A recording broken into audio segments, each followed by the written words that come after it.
Eu começo fazendo uma pergunta. Tá? O ano é 1929. Dia 24 de outubro de 1929, a Bolsa de Valores de Nova York despencou.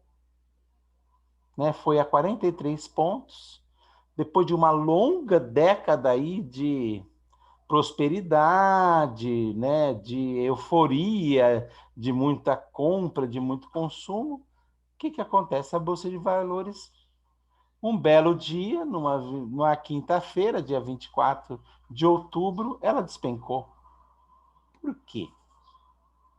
Por que isso aconteceu? O que teria levado a isso? Então, a primeira questão é essa.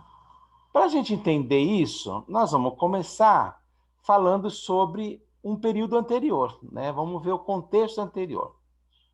De 1914 a 1918, aconteceu a Primeira Guerra Mundial. O primeiro conflito bélico que envolveu todos os países do mundo conhecido de então, né? Ele fala o mundo de então, nós estamos falando principalmente da Europa, né? Nós estamos falando basicamente da Europa. Embora tenha sido uma guerra mundial, a gente sabe que ela é uma guerra genuinamente europeia, né? Então a gente vai ver que os Estados Unidos só vão entrar muito depois, a presença de outras regiões do planeta nessa guerra ainda vai ser bastante pequena, diferente da segunda, onde já tem uma presença maior do Japão, da China, tal. O que a gente tem aqui? Com o fim da guerra, né, a situação da Europa era uma verdadeira calamidade. Vocês imaginem, terminou a guerra, foi um arraso, destruiu um monte de coisa, né? As indústrias pararam, campos foram queimados, estradas foram destruídas, né? O mercado de trabalho estava em colapso, né? A capacidade produtiva estava totalmente deficiente. Esse foi o contexto da Primeira Guerra Mundial. Por outro lado, nessa mesma época, nem todo mundo estava sofrendo com a guerra. Os Estados Unidos da América, por exemplo, estavam vivendo uma fase muito boa. Eles estavam no auge da Segunda Revolução Industrial. Os Estados Unidos era uma potência emergente que, de certa maneira, não participou efetivamente do conflito, porque a guerra se deu em solo europeu, tá? E que, naquele momento, se tornou o principal produtor de armas que eram necessárias para atender às necessidades da guerra que estava acontecendo.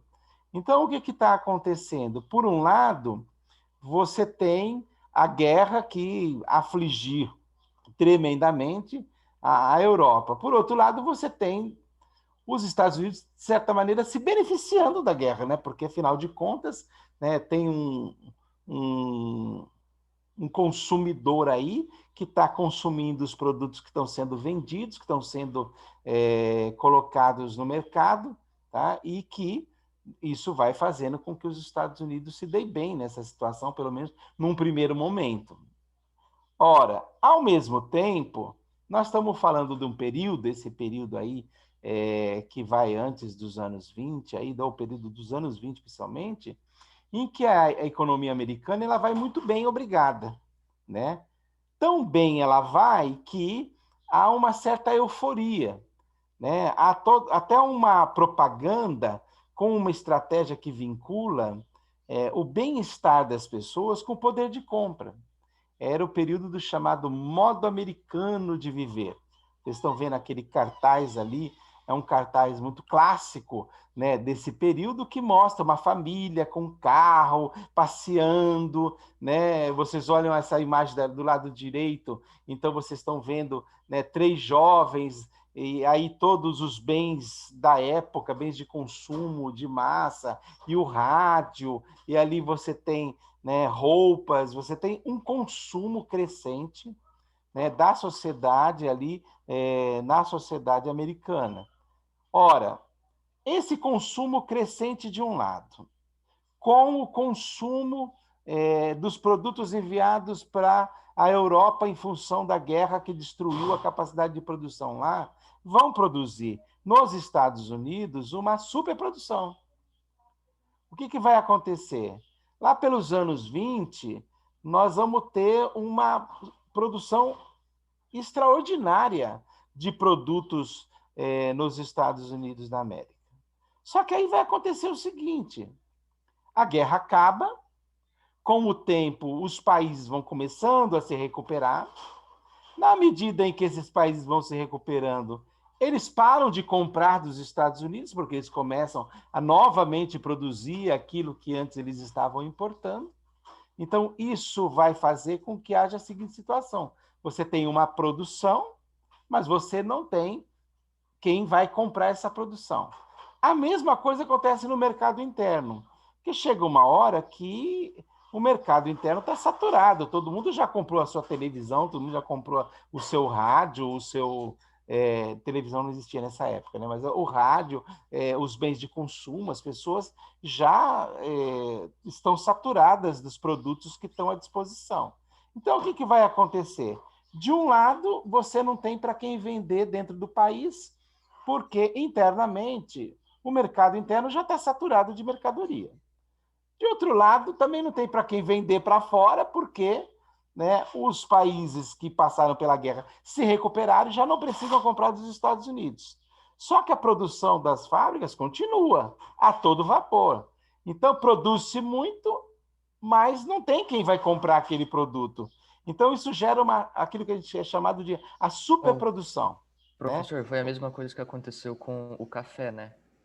Com o café aconteceu isso também. Vocês vão ver que o café, Tipo, também é a uma das mesma consequências do situação. café é isso. Vai chegar um determinado momento que a produção vai estar lá em cima de café, mas não vai ter para quem vender o café.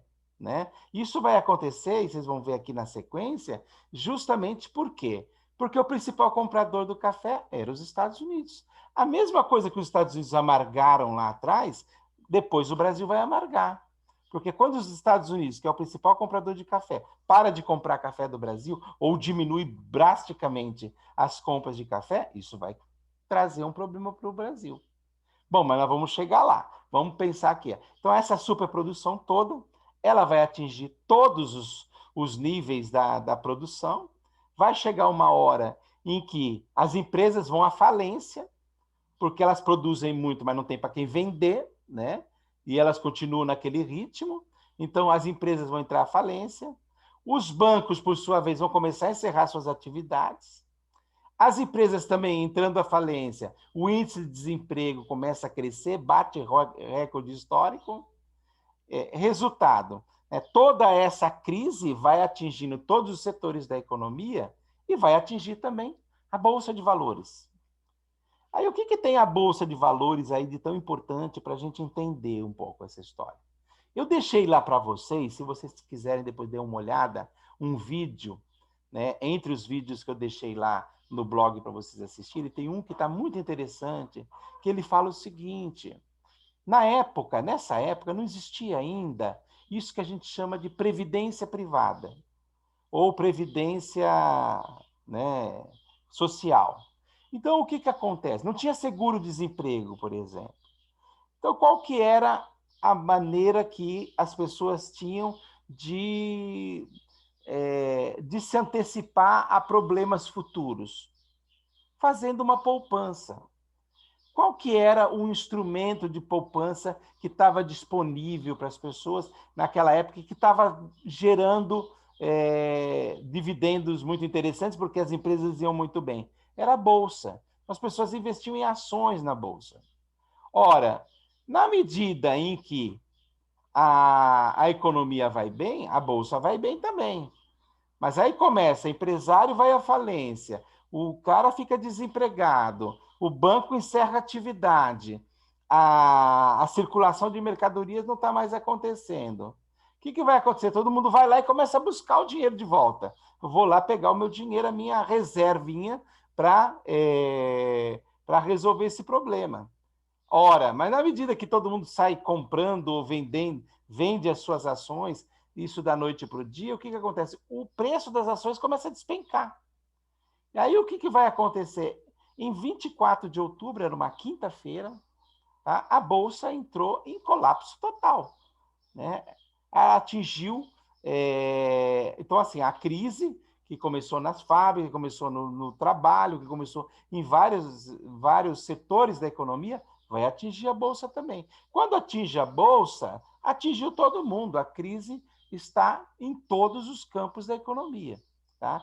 Isso vai acontecer no 24 de outubro de 1929, que vai ficar conhecido, né, como a Quinta-feira Negra. Né? Esse negra aí tem toda uma conotação racista, né? Mas é justamente essa perspectiva que se buscava dar naquele momento, porque as pessoas estavam vivendo um momento muito difícil e assim interpretaram esse cenário. Ora, o craque da Bolsa de Valores e toda essa crise vai afetar o Brasil também. Né? Os desdobramentos da crise no Brasil foram fatais, até porque o Brasil era o quê? Nessa época, era uma economia agroexportadora. Ora, produzia café para exportar, mas esse produzir para exportar pressupõe alguém que está comprando, né? E esse produto de exportação eram os gêneros primários, era café, algodão, cana-de-açúcar. Ora, Professor, eu tô com pois uma não. dúvida. Quando a bolsa caiu, aí que o café começou a desvalorizar ou foi ao contrário? Não, a questão é a seguinte: quando a bolsa quebra, o que está acontecendo? Não é só a bolsa de valores que quebrou. Isso significa que todo o sistema econômico dos Estados Unidos entrou em crise. Inclusive aquele sistema que dava suporte, né, às compras e os negócios que eram feitos com o exterior. Então, a gente fala da crise da Bolsa de Valores, porque quando chega na Bolsa, significa que todo o resto já foi também. Entendeu? Então, as empresas estão fechando, os trabalhadores estão perdendo emprego, tudo isso está acontecendo. Ora, essa crise total, né, essa crise maior que está atingindo todo o sistema econômico, vai fazer com que aquele país que comprava e que importava muito café do Brasil, que era principalmente os Estados Unidos, tá? Vejam, a Europa já tinha diminuído por conta da guerra, né? Agora eram os Estados Unidos também diminuindo a sua compra de café. Ora, a venda do café vai despencar também lá, aqui no Brasil. Então, o que é que vai acontecer? Isso vai fazer com que os índices de venda do café, depois de décadas e décadas de uma produção bastante vantajosa, entrem em colapso total. Isso vai ter consequências desastrosas para a política do Brasil, que é a política do café com leite. Vejam, o Brasil não tinha fábrica quase. O Brasil não tinha uma diversificação de economia, não investia em outros setores. Tudo girava em torno da economia agroexportadora. Quando os compradores do café começaram a reduzir a compra do café, porque eles também estão quebrados, porque eles também estão em crise, isso vai gerar uma crise aqui no Brasil também. É isso que vai acontecer. E aí, qual que vai ser a saída do Estado brasileiro? Olha só que interessante, né? O Estado brasileiro, nesse momento, estava na mão de quem? Dos grandes fazendeiros. Né? Lembra da política do café com leite? Lembra da política dos governadores? Né? Minas e São Paulo, ali fazendo um rodízio de quem está no poder, mas sempre é cafeicultor no poder, é sempre os interesses agrários que estão no poder. Ora, quando o Brasil ficou diante daquela situação, criou-se o seguinte problema. O Brasil tinha uma super safra de café, e o que fazer com aquela safra de café toda?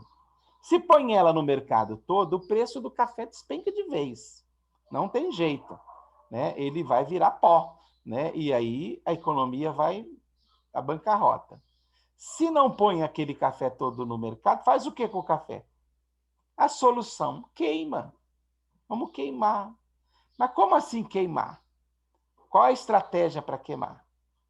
O Estado brasileiro, que é sustentado pelos impostos pagos por todos, né, vai comprar aquele café e vai queimar. Como assim o Estado compra? Veja, o café não era dos coronéis? Então, veja só, o lucro não era dos coronéis? Pois bem, o lucro era dos coronéis. Mas na hora de socializar o prejuízo, é o Estado que vai pagar. Então, é a lógica que a gente conhece nesse país, né? O dinheiro público pode queimar, né? Mas o interesse do coronel, esse não pode ser colocado em xeque. Então, é isso que vai acontecer. Então, começa a política de socializar os prejuízos aí. Ora, isso mostra um momento complicado, né?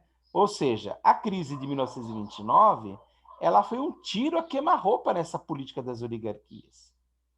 Porque por mais que se faça esse tipo de política, é complicado você manter o Brasil com essa política que é a economia agroexportadora. E é justamente nesse cenário que vai surgir uma figura, que é o Getúlio Vargas, que vai saber muito espertamente capitalizar esses eventos políticos, mobilizar os descontentes e se apresentar como uma alternativa. Tá? Então, é nesse contexto, vejam, a situação está extremamente complicada, aparece um cara com um programa ousado, dizendo o seguinte: não, não, não, não, nós vamos mudar isso aqui. Nós vamos agora começar a criar vamos começar a investir na industrialização, vamos construir indústrias aqui em São Paulo, no Rio de Janeiro, e vamos substituir parte das importações. Porque como é que o Brasil funcionava? Ele vendia o seu produto agrário e depois ele comprava os produtos manufaturados, os produtos fabricados, ele comprava no exterior. Ora, ele importava a maior parte dos bens necessários para a sociedade brasileira.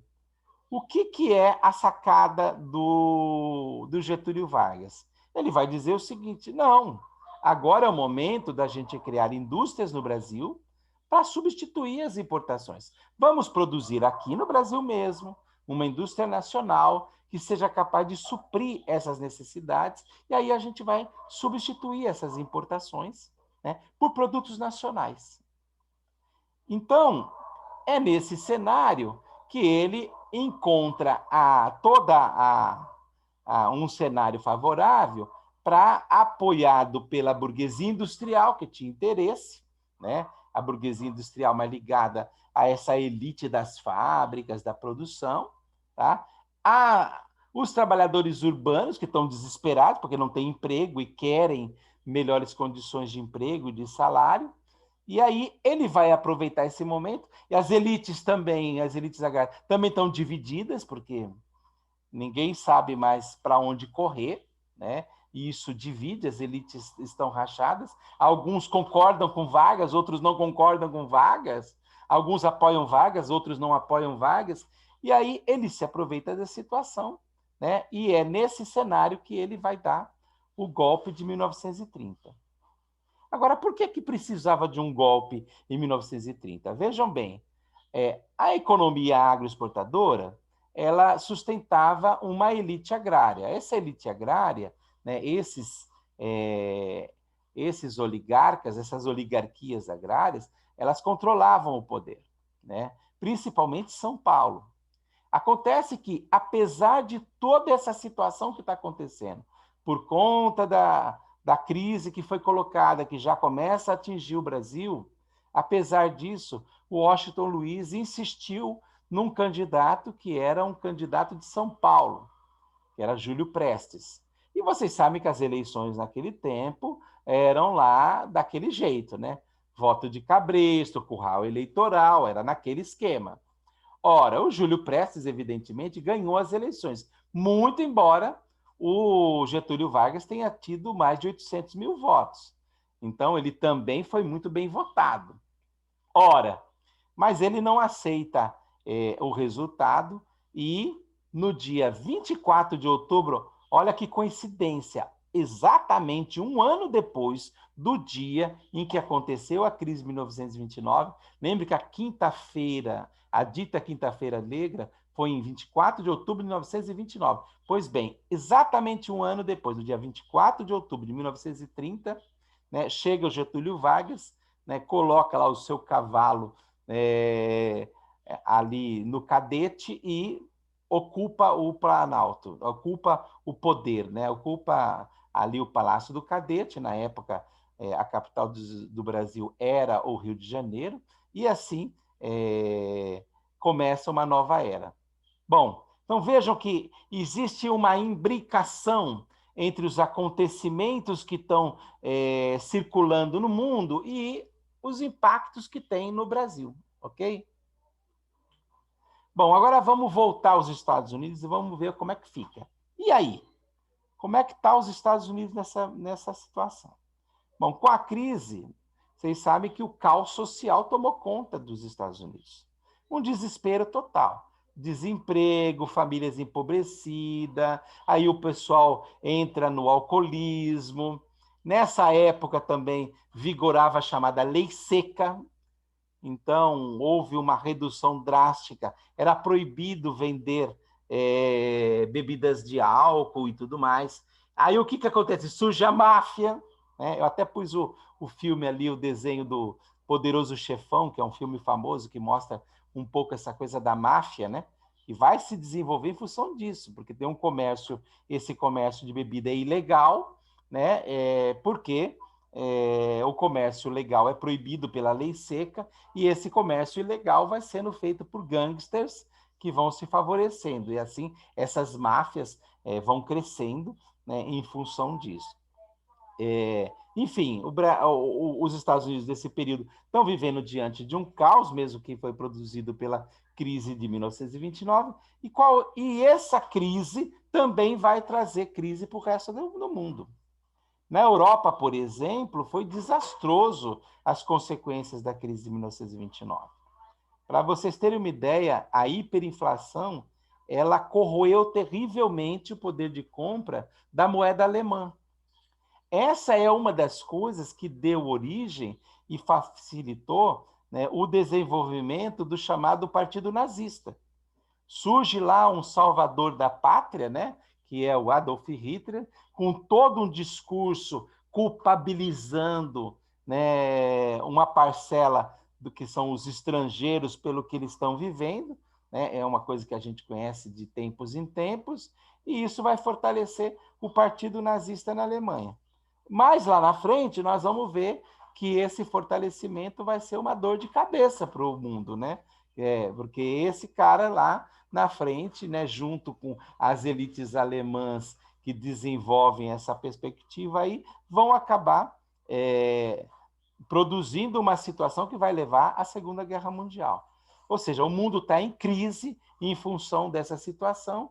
A Alemanha, que era uma das economias mais dinâmicas da Europa, vai sofrer um impacto muito grande.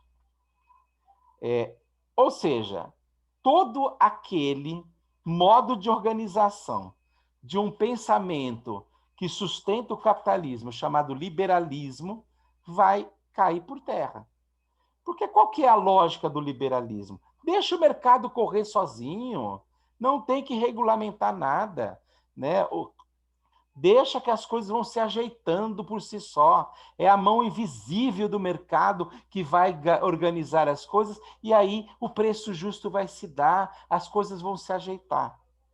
Só que a gente sabe que, na prática, esse liberalismo ele só favorece aqueles grupos econômicos que estão no poder. Ele só favorece aqueles que efetivamente conseguem, com essa situação, cada vez ficar mais ricos em função dessa desregulamentação. Mas o liberalismo é conveniente para os Estados Unidos da época, para o mundo da época. Só que esse liberalismo, que significa o Estado nada, o Estado não tem papel nenhum, ele entra em crise. Por quê? Porque quando vem a crise de 1929, os empresários estão quebrados, os trabalhadores estão demitidos, a Bolsa de Valores quebra. Como é que faz para resolver isso? Tá?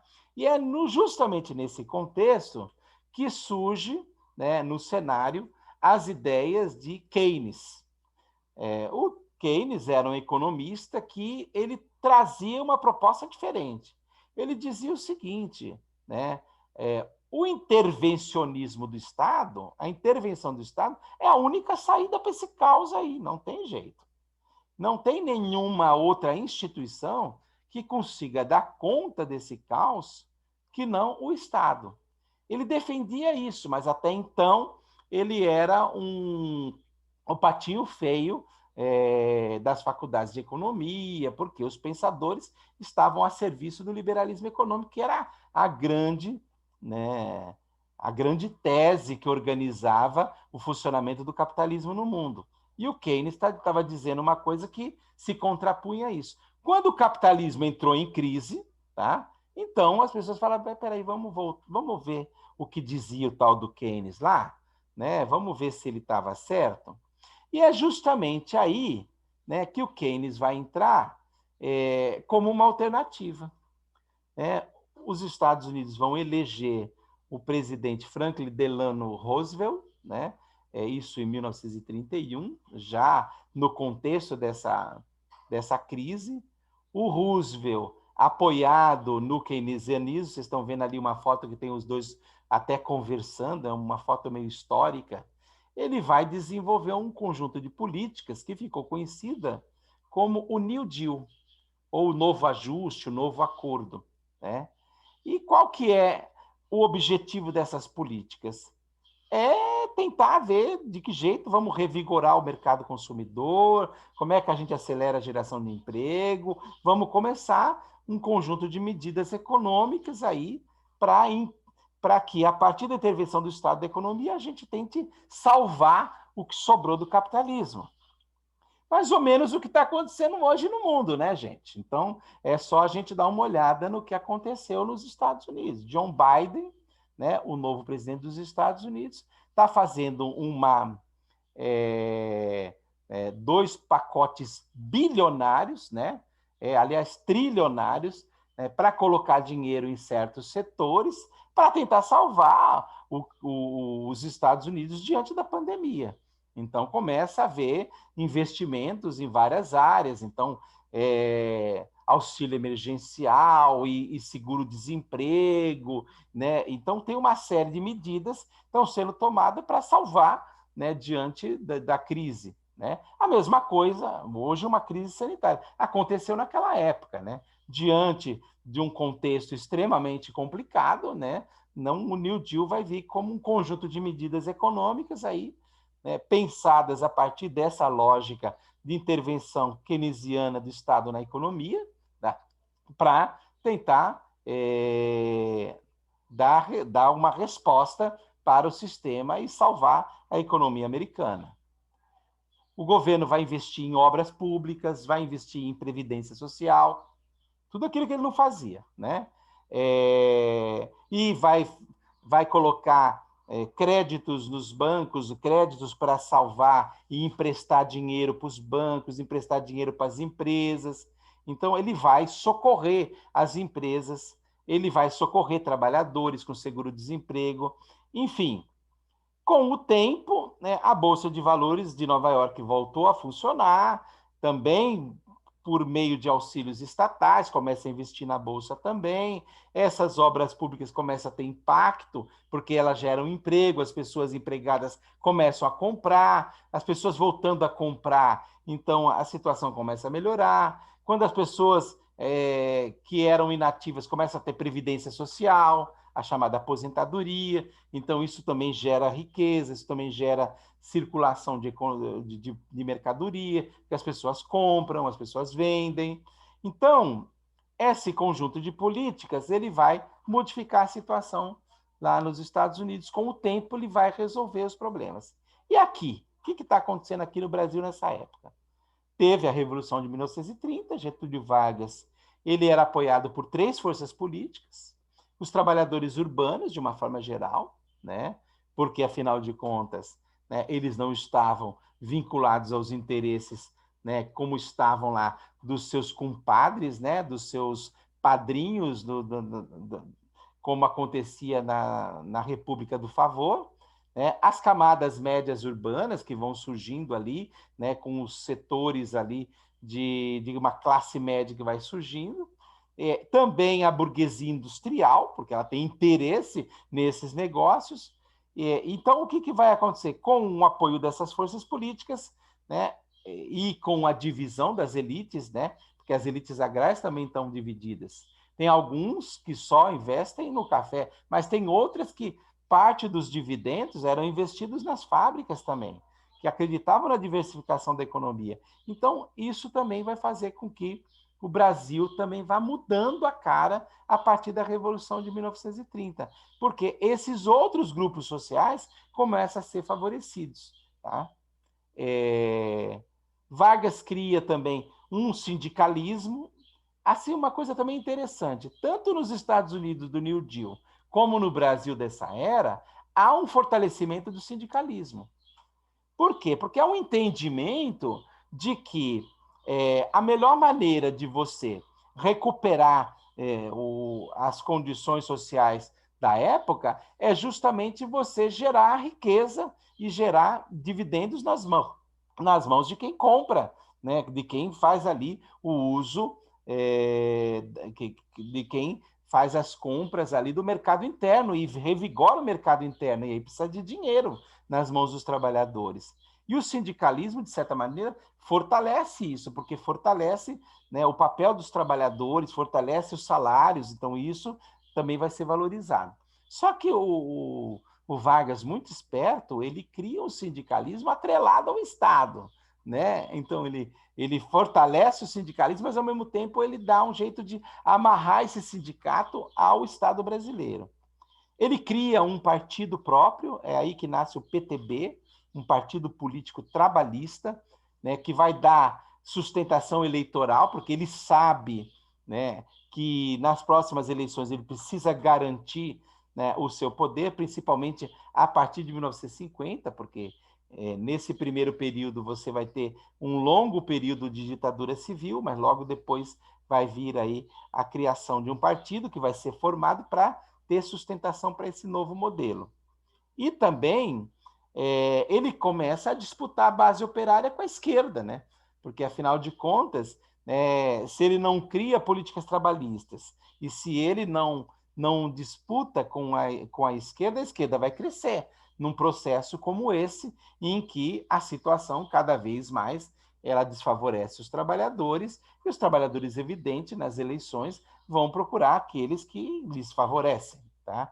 Então, ele vai criar uma série de políticas trabalhistas. Ele vai criar a carteira de trabalho, a ideia do fundo de garantia, as caixas de aposentadoria, enfim, a ideia de salário mínimo, ele que vai inventar, vai ser o criador do salário mínimo. Então, um trabalhismo aí que vai surgir. E assim, né, aquilo que tinha sido a Revolução de 1930 começa a configurar um novo país que vai se estabelecendo a partir de então. Tá?